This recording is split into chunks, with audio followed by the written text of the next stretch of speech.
So we're going to take a look at the new M&P 2.0, and this is the 5-inch version in FDE. As you can see here, it looks pretty much like a standard, your standard M&P with a couple of exceptions. First of all, I mean, obviously it has the manual safety, which I don't like at all.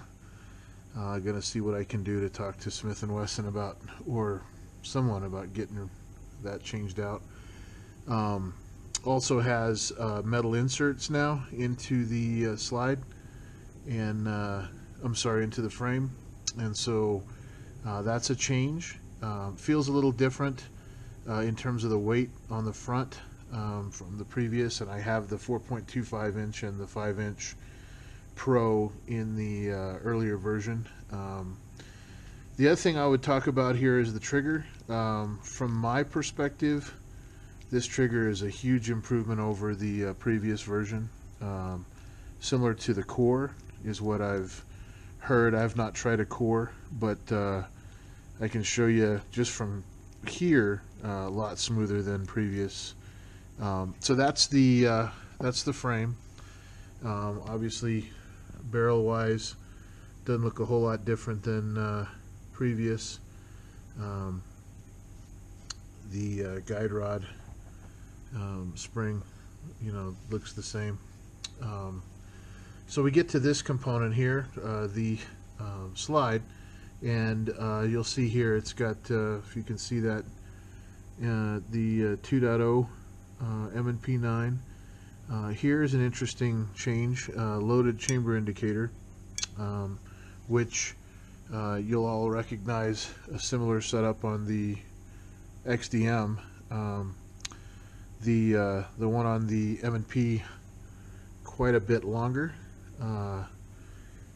When I shot the pistol today, a couple hundred rounds through it, did not notice any issues with this whatsoever being a problem for me.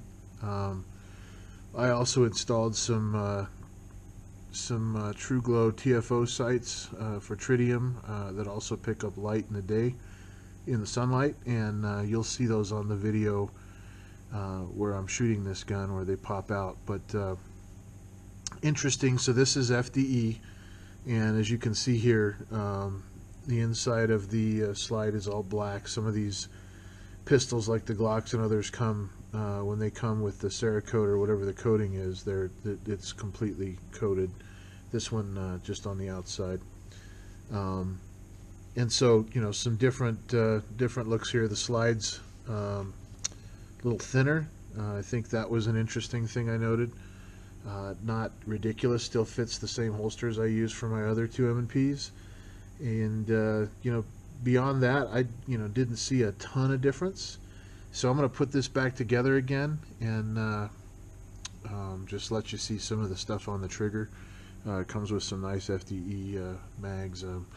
I just want to point back out here, though, this grip texture is, to me, by far the biggest change for me, besides the trigger, because I have to put the Pachmeyer or grip tape on my other guns just to make them feel like they're holding on, especially in the summertime when I'm shooting USPSA or IDPA.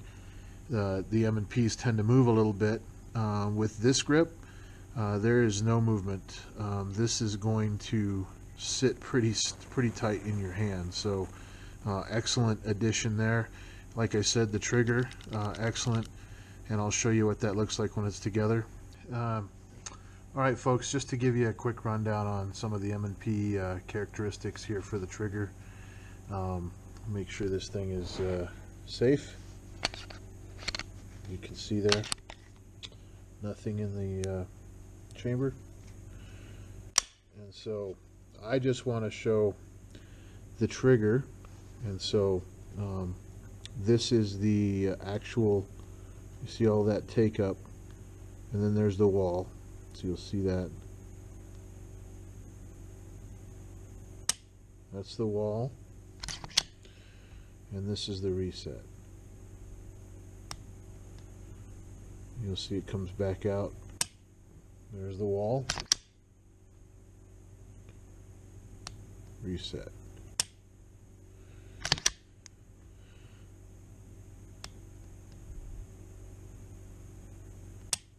This one here is the brand new Smith & Wesson 2.0 FDE 5-inch. This is pretty much stock. The only thing I did to it is put the True Glow TFO sights on it.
Shooter ready. Ready.